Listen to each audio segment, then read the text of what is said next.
ब्राह्मणों का सम्मान हो रहा है ना, अतिथि का सम्मान, महात्माओं का सम्मान, वेदाध्यायी ब्राह्मणों का वो समय से वेद पाठ करने आते हैं ना, अन्य क्षेत्र समय से चल रहे हैं ना, ये सभी समाचार हमें सुनाओ। महाराज, जो सेवा आपने जिस मंत्री को सौंपी है वो मंत्री भली प्रकार से अपनी सेवा को कर रहा है। आपके यहाँ पर आपकी प्रजा भी खुशी है, मंगल में है। यही मैं चाहता हूँ महामंत्री सुमंत, क्योंकि हम मानव हैं और मनुष्य के कुछ लक्षण होते हैं। क्या क्या महाराज? मानव बनकर मानवता से तुमने कितना प्यार किया है। मनुष्य तो बने लेकिन तुमने दूसरों पर प्यार नहीं किया। मानव बनकर मानवता से तुमने कितना प्यार किया है। तुमने इस जीवन में औरों का उपकार किया है। क्या सुन पाए हो इन कानों से कितनों की करुण कहानी? क्या धार सके हो तुम आंखों का पानी? कितनों के अवलंब बने हो, कितनों को हरि हृदय लगाया, स्वयं जहर पी पी कर कितनों को पीयूष पिलाया। मनुष्य का ये धर्म होता है, दूसरे का परोपकार करो, दूसरे का कार्य करो, सहयोग दो। ये इंसान का, मनुष्य का धर्म होता है। ताज वह टोपी है जिसके वास्ते सर चाहिए। ये मुकुट हमारी कोई धरोहर नहीं होती, ये जनता का दिया हुआ मुकुट होता है, जो एक व्यक्ति का अभिषेक करा करके उसको पहनाया जाता है और उसको राजा बना दिया जाता है। किस लिए? कि ये धर्म के कार्य करेंगे, ये यज्ञ कराएंगे, हमारी सहायता करेंगे, हमारा लालन पालन करेंगे। ये ताज वह टोपी है जिसके वास्ते सर चाहिए। न्याय अंदर चाहिए तो रौब बाहर चाहिए। जब जड़ ही खोखली होगी, कहाँ बूटा हरा होगा, न राजा का भला होगा न प्रजा का भला होगा। इसलिए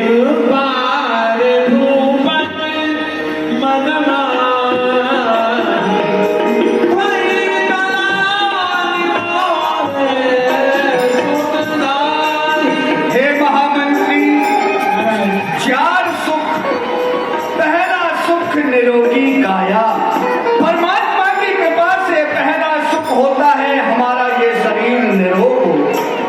दूसरा सुख घर में हो माया। कार्य के लिए संपत्ति का भी होना अति आवश्यक होता है। फिर तीसरा सुख सुलक्षणा नारी।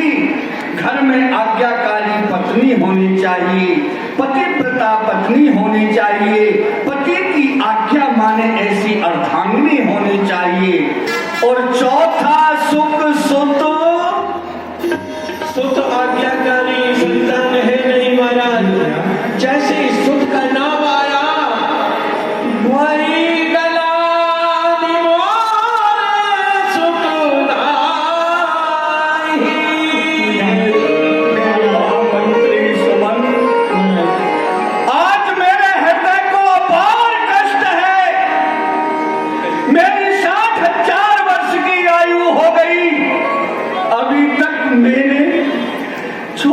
बच्चे मन पुत्र का मुंह नहीं देखा। मेरे पूर्वज क्या वो यही सोचेंगे कि दशरथ ऐसा हुआ कि कोई दीपक नहीं हुआ महलों में जो प्रकाश करता? क्या मैं ऐसे ही मर जाऊंगा? क्या मेरे बाद इस गद्दी पर, सूर्यवंश की गद्दी पर क्या कोई नहीं होगा? क्या मेरे पूर्वजों का नाम या मेरा नाम चढ़ाने वाला कोई नहीं होगा? अवधपुरी को वास ये नित सरयू स्नान या को फल मोय ना मिलो लगो चौथ बन आन। एक समय की बात, मैं देवलोक में गया था। देवराज इंद्र मुझे अर्ध सिंहासन बैठने को देते थे। मैं जब आया तो महारानी केकई, जब मैं गया था महारानी केकई ने मुझसे पारिजाति के पुष्प मंगाए थे। इंद्र से बातें हुई, मैं भूल गया, आ गया रास्ते में मुझे याद आई तो मैं दोबारा जब गया तो वहां गंगा जल से जहां जहां मैं गया था उस स्थान को पवित्र किया जा रहा था। मैंने छोटे से देव से पूछा कि ये क्या हो रहा है, कि महाराज कोई मृत्यु लोक के महाराज दशरथ हैं, वो जब जब आते हैं हमको यही करना होता है। ऐसा क्यों करते हो कि वो निपुत्री है और जिसके पुत्र नहीं होता, संतान नहीं होती, उसका तो मुंह देखने में भी पाप लगता है। महामंत्री, मुझे बहुत गलानी आई और मैं वहां से चला आया। बोलो मैं क्या करूं? महाराज, यदि आप गुरुदेव से प्रार्थना करें तो गुरुदेव की कृपा से क्या नहीं हो सकता है। गुरु गृह तुरते गयो मही तारा, चरण लागी करी विराज विशाला।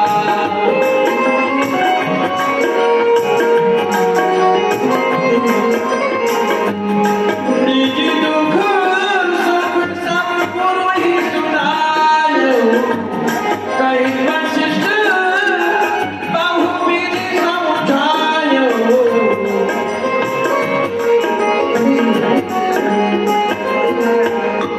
राम सीताराम सीताराम सीताराम।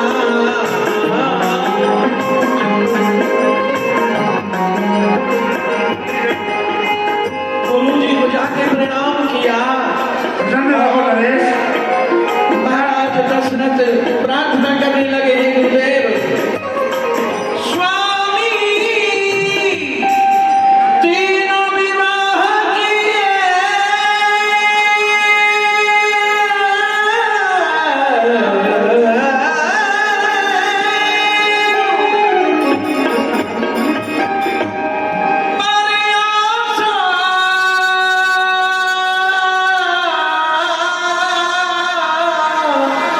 लता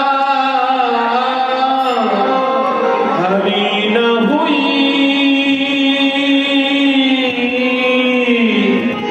है चौथा आने वाला, अब भी वो शोभ धरी न हुई।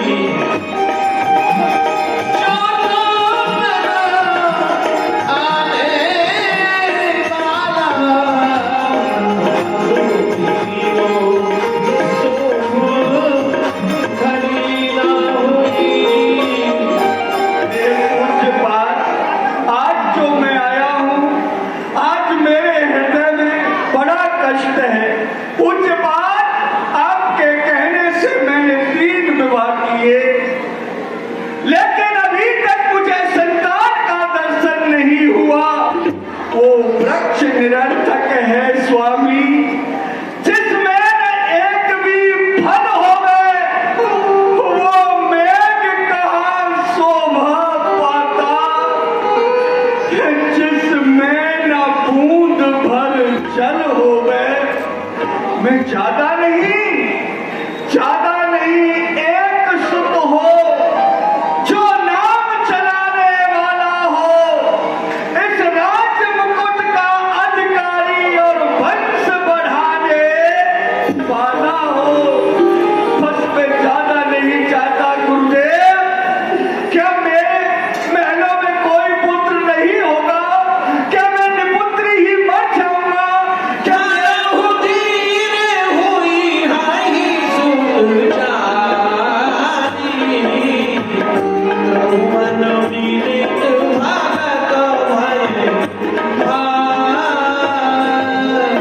हे नरेश, अयोध्या के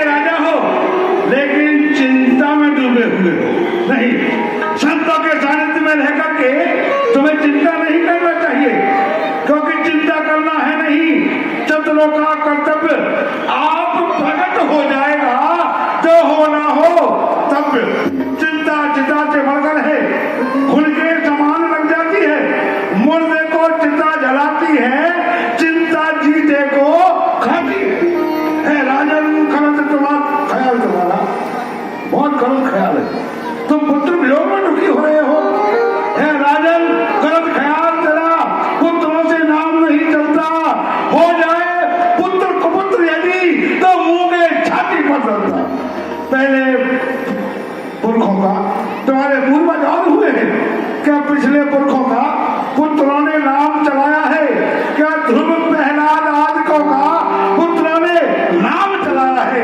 नहीं नरेश, लेकिन तुम हमारे सानिध्य में रहते हो तो चिंता करने की कोई बात नहीं।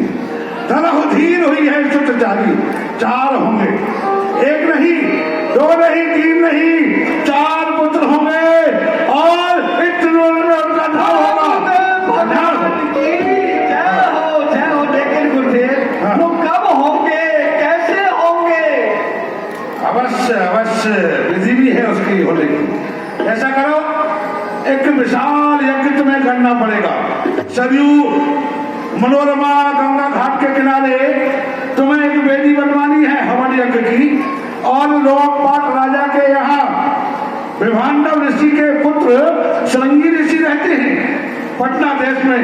जाओ, उन्हें किसी के द्वारा बुलवाओ और हवन प्रारंभ कराओ।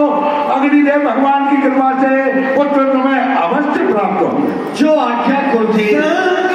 ऋषि व्यवस्था करो, यज्ञ की व्यवस्था कराओ और मैं चाहता हूँ गुरुदेव को लेने।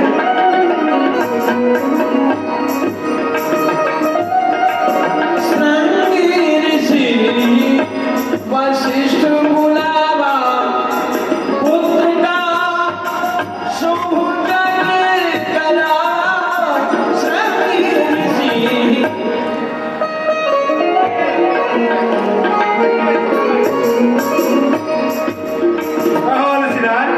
प्रसन्नता से तो होना, ठीक है ना? ऋषिराज, मुझे किस लिए बुलाया है? आपको इसलिए बुलाया है, हमारे ये शिष्य हैं अयोध्या नरेश महाराज दशरथ, यह पुत्र वियोग में बड़ा ही दुख पा रहे हैं।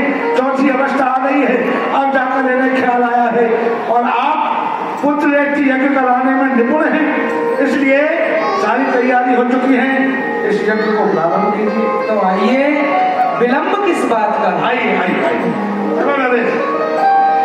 भगति सहित सज्जनों, गोस्वामी जी क्या बतला रहे हैं? भगति सहित हम काम तो कर रहे परंतु श्रद्धा नहीं, काम तो करने लगाव नहीं। किसी भी कार्य को करो उसके प्रति श्रद्धा रखो, तब उसका फल मिलता है। गणयन्ता गणपति गुं हवामहे, प्रियान्ता प्रियपति गुं हवामहे, निधीनान्ता निधिपति गुं हवामहे। बसो मम आहम जानि गर्भधमत्वमजासि गर्भधम्म। ओम अम्बे अम्बिके अम्बालिके नमानयति कसन सत्य स्वकः सुभद्रितां काम्भीलवासनीम्। ओम भुवः स्वाहा, ओम स्वः स्वाहा।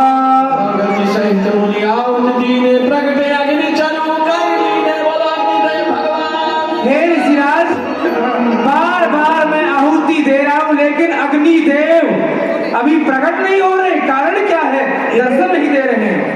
इसलिए नहीं दे रहे हैं, एक भूल आपसे हो रही है। वह भूल यह हो रही है कि हमारे जो नरेश हैं महाराज दशरथ, इनकी अयोध्या में ये रंगनाथ भगवान की पूजा करते हैं। आप उनके नाम की ओम श्री रंगनाथाय स्वाहा, ओम श्री रंगनाथाय स्वाहा। अग्निदेव भगवान की।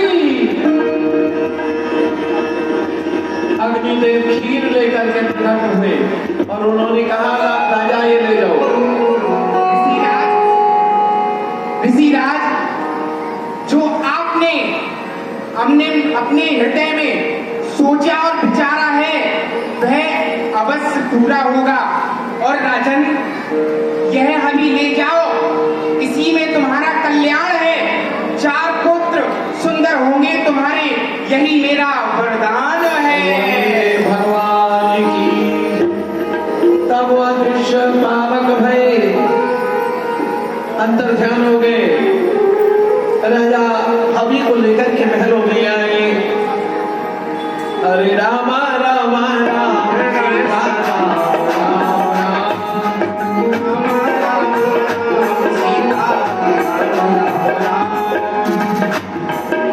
देखो नरेश,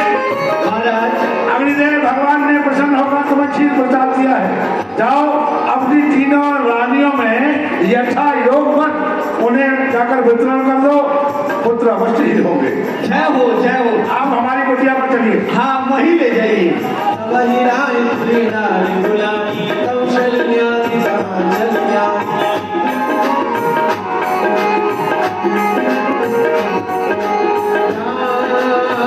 महारानी कौशल्या के कई सुमित्रा, अरे कहाँ हो?